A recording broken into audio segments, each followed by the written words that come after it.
My name is Judy Showalter, and we're here today with Tom Iden from the class of 1941. With us also are Sarah Hendricks and Lori Preston. We're part of the Living Legacies Oral History Project for Randolph-Macon College. Can you tell me how you first heard about Randolph-Macon College? Interesting story.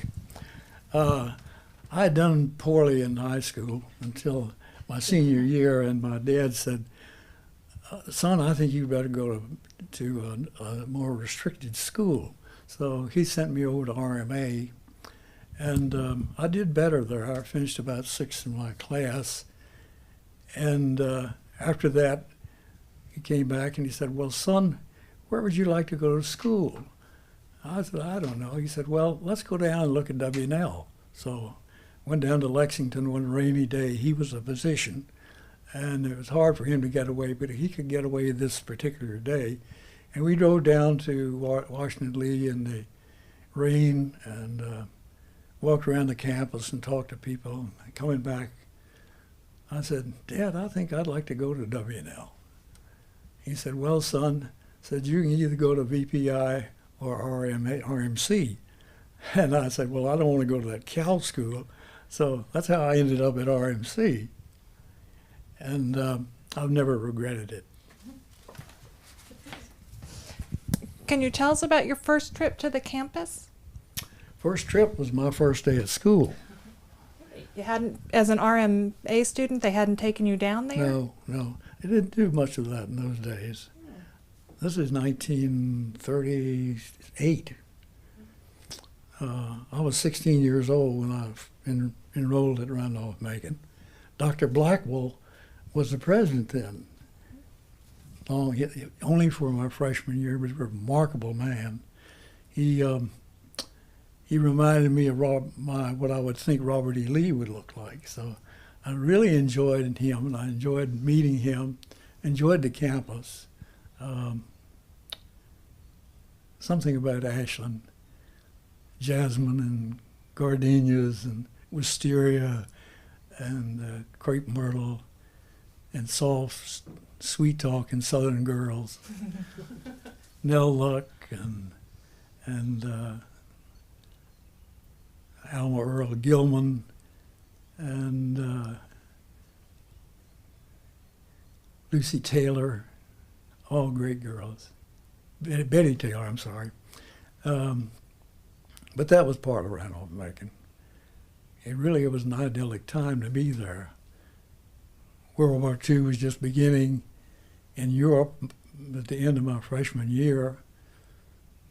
We had a class of 266 entered, and 40 of us graduated. Wow. A high proportion of them were doctors, became physicians. 6 out of the 5 earned medical degrees. And I think this is rather outstanding. They were an outstanding bunch of people. I had great times at Randolph-Macon. I joined the Kappa Sigma fraternity, and I was president of the fraternity in my junior and senior years. Campus politics was an interesting thing.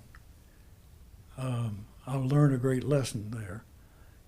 I was up to be president of the Pan-Atlantic Council, which was the chief operating activity of the fraternities. We used to have spring dances where everyone wore white ties and tails, and the girls had long dresses and smelled good, and it was really a lovely time to be there. The lesson I learned was when it came to the politics of the presidency of the Pan-Atlantic Council, it was my impression, a very naive one, since I found out, that a real gentleman didn't vote for himself at these elections. So I voted for my rival, and they thought, well, there must be some mistake in this, but politically, you're supposed to be the president. So they ran the election again, and I did the same thing. So I became vice president rather than president. But I learned a lesson. I remember the professors there. Some of them, all of them were great guys. The ones I mostly remember were, what's his first name, Fox.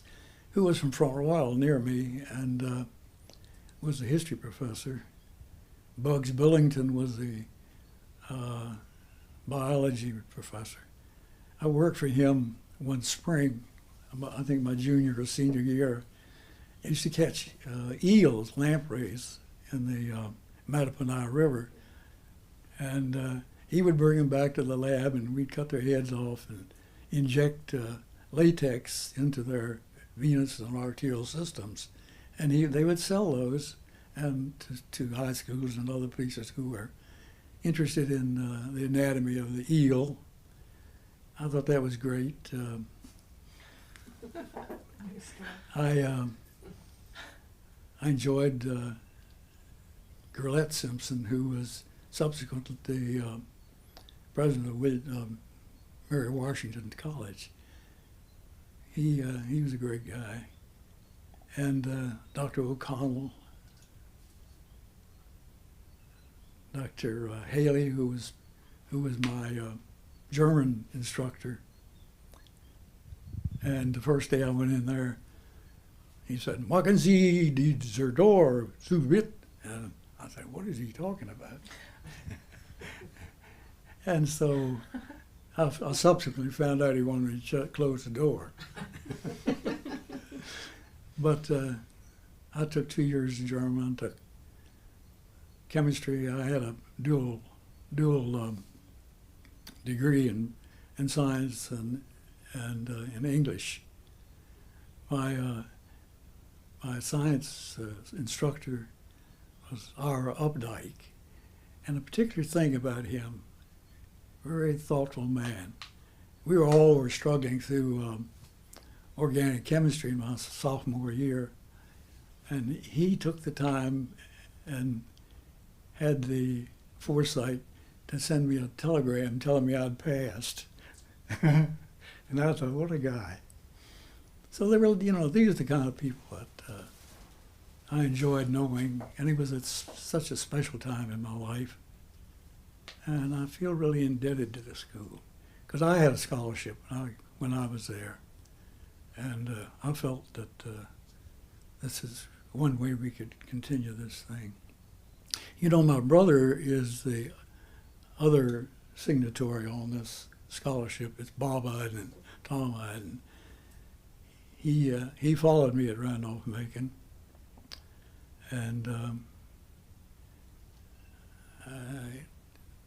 I've been very fond of him. I was so sad for his loss, and that's when the scholarship started. Okay, let me go ahead and turn it back on. I'm going to talk about the Nighthawks, the Black Eyes, and the 11 Club. These were, I guess, super secret and super social clubs, which consisted of members from each fraternity. And we didn't do anything special, except when we'd have these big spring dances. The Blackhawks had a I don't know what you would call it, that they wore across their fronts of their tucks, saying Nighthawks, and the Black Eyes would put black eyes on, and the 11 Club would do the same thing. So it was entirely a social thing. I knew the black guys wore a red sash.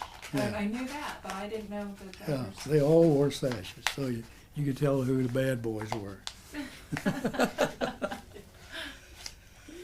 Was your brother a Kappa Sigma as well? No, he went bad. He was he was a Lambda Chi, I think. Oh, my. And then your son also came to Randolph-Macon. Yeah, so two of my sons did, actually. Oh.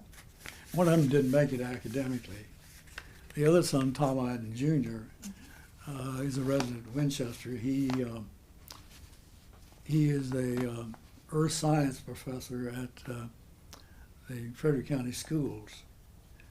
And the other son, who didn't make it at Randolph-Macon, has retired. He ultimately got a teacher's degree and taught in the Harrisonburg area, but he's now retired. I have a grandson who is a resident physician. And then you had a granddaughter go to Randolph. Two granddaughters. one of them finished, Tom's daughter, Emily, and the other one went for 2 years, Elizabeth Beat. She then went to the University of Richmond and got a business degree. I don't think they at that time had a business course at Randolph-Macon. At least she didn't think that it would be to her advantage to get it there. University of Richmond had a better business school. So she graduated with her. She lives in Richmond. And after graduation, what did you do? I was accepted in medical school at the Medical College of Virginia, and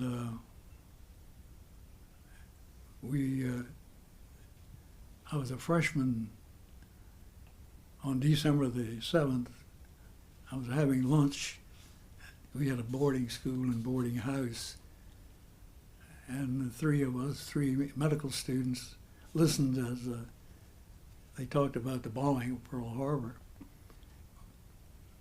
We thought it was not in reality. We thought perhaps it was somebody showing a show or something like Orson Welles sort of thing.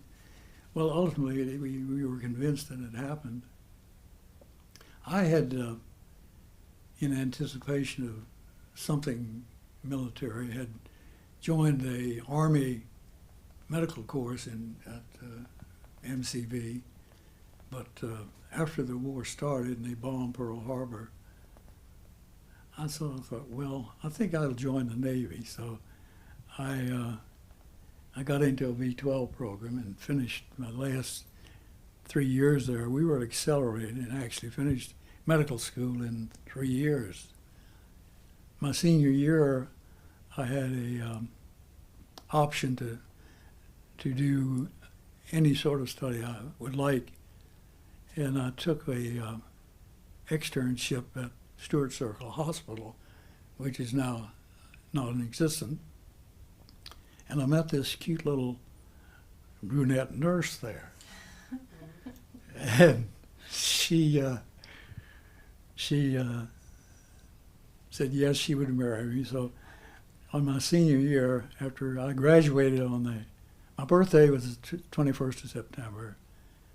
I graduated on the 22nd or 3rd and got married on the 26th of September and left for Oak Knoll Hospital in California the day after that. Train situation was bad, travel was bad. We had one upper berth all the way across the country on a train, a 3-day trip. And we got to Oakland, California, and didn't have any place to live. We got in a hotel, and they let us stay there for 10 days. And they said, after 10 days, we've got so many people coming through here, you'll have to find someplace else to live. So we lived in somebody's living room or den for a week, and we finally were lucky enough to find a room in a motel. And we lived for the whole time I was in California in a motel room. It had a little kitchenette and a bathroom and a bedroom.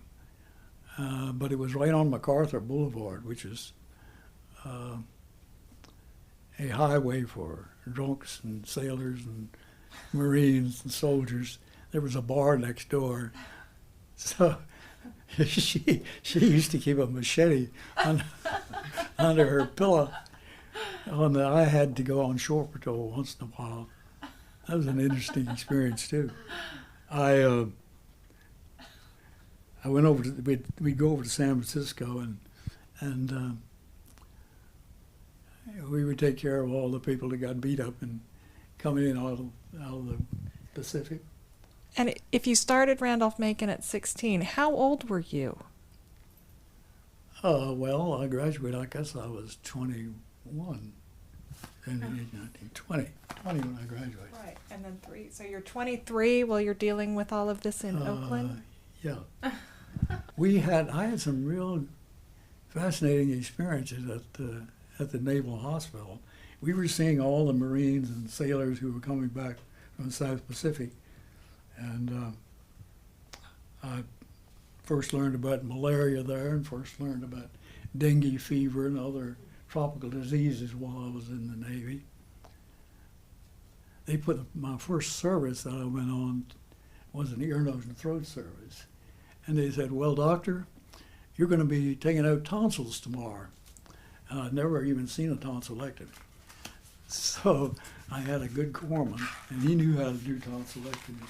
So I did about 20 tonsillectomies, having never seen one before. But I think without any difficulty, they all got through it. But that was an interesting experience.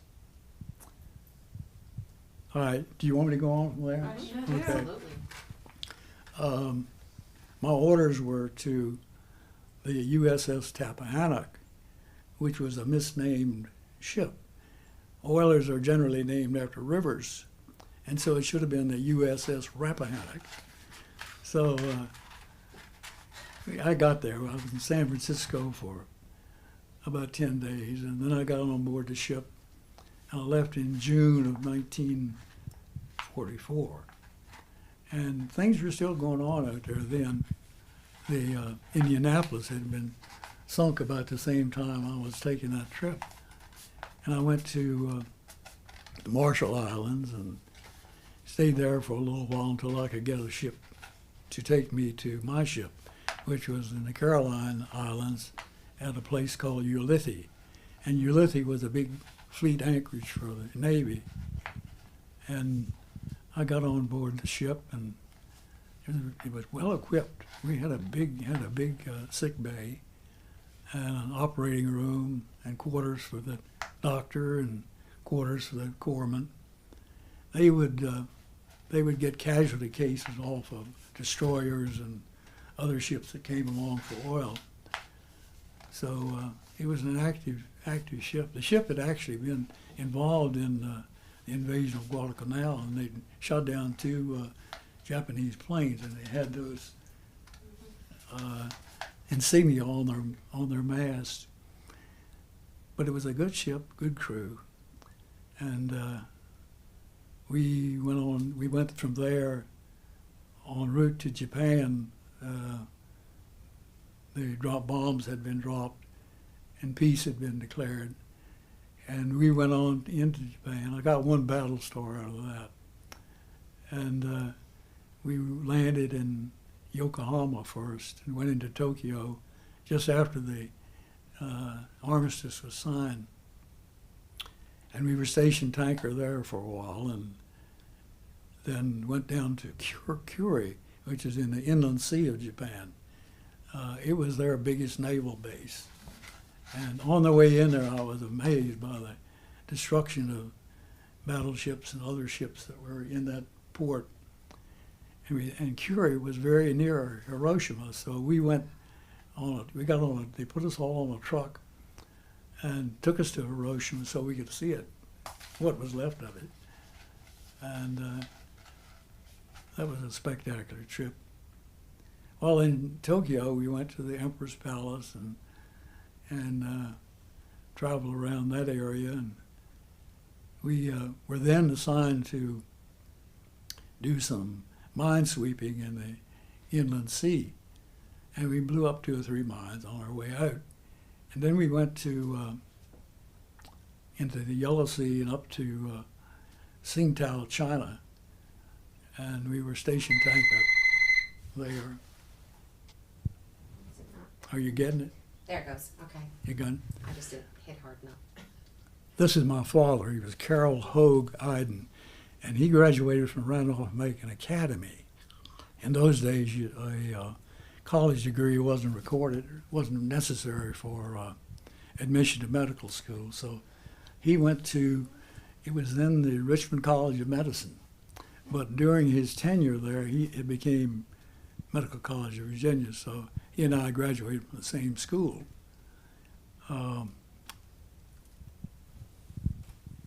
What else? Your brother was a physician as well. Navy.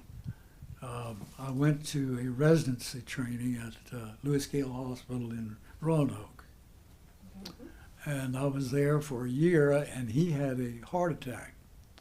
So I had planned to go to Manassas and start my practice after I finished my residency, but he, having a heart attack, asked me to come up and help him out. So I did, and I've not regretted it.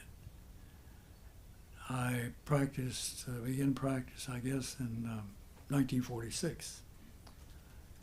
And I practiced with him for about 10 years, and then because I had been in the Navy and couldn't get out, they called me back for the Korean War. So they initially ordered me to a destroyer division in the Pacific, and the people here in Clark County said, you can't have our only doctor. So my father was sick, and the other doctor in Clark County was sick, so I was the only physician. But eventually, they ordered me then to Patuxent Naval Air Station, and the same thing. People wrote letters and said, you can't have him, so they didn't take me then. And then finally, they ordered me to the Navy Yard in Washington, which is probably the best duty station I could get. And by that time, the other doctor had gotten an associate here, and his name was Bob York, and he was a Randolph-Macon graduate. So Bob York replaced me here. So then I served a year commuting for the most part from here to Washington each day and spending weekends down there when I had the duty. And I tried to hold my practice together. And I originally, my dad let me see patients on Saturdays in his office. Well, my mother had died and he had remarried, and the situation wasn't as conducive to my staying in his office. So I then talked with a dentist who was here, and we built a medical office, which I practiced in and from for the remainder of my practice, which was 53 years. Yeah.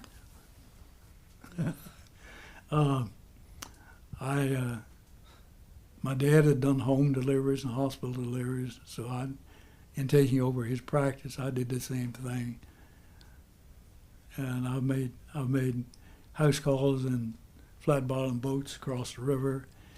And I went one snowy February day, 4 below zero, drifts all over the road. I went 3 miles horseback to deliver a baby to the east of us here. That was my most notable contribution to the medical community, I think. I've been a member of the staff of the Winchester Hospital since I've been here, and still am courtesy. And admitted patients, and somehow I took care of patients at home and on the road and in the hospital. It was quite a do. It took a lot of my time, and took a lot of my wife's time, because she often would go sit in the car while I went to deliver a baby at the hospital, and this involved a lot of her time. I'm a charter member of the Family Practice Group, and I'm a diplomat of the Academy of Family Practice. This required recertification exams every 3 years. Of course, I haven't maintained it since I retired. I retired when I was 79. My dad worked until he was 80-something, and he wasn't doing so good by the time he was 82 or 3. So I decided I didn't want to get in that situation where myself and my patients would not be handled in the best respect. So that's where I am. I've been retired now 8 years, and we've lived on this farm, which is 110 acres, and it's been a good life. Anything else you want to know specific? Yeah, we do have some questions going back to Randolph-Macon. Yes. There are just the class of 41, although small, had several stellar names in it. We wondered Who was your roommate? Who were your friends? Okay. Jim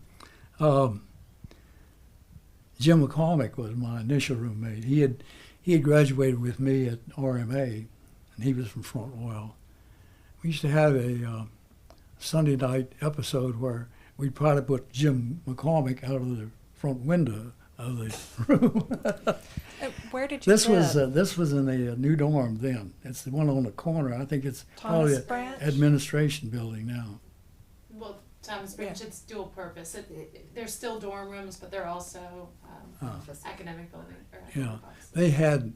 they had a room called the bowling alley. Do you know about that? The bowling alley No. was the room at the end, and it was the biggest room in the whole building.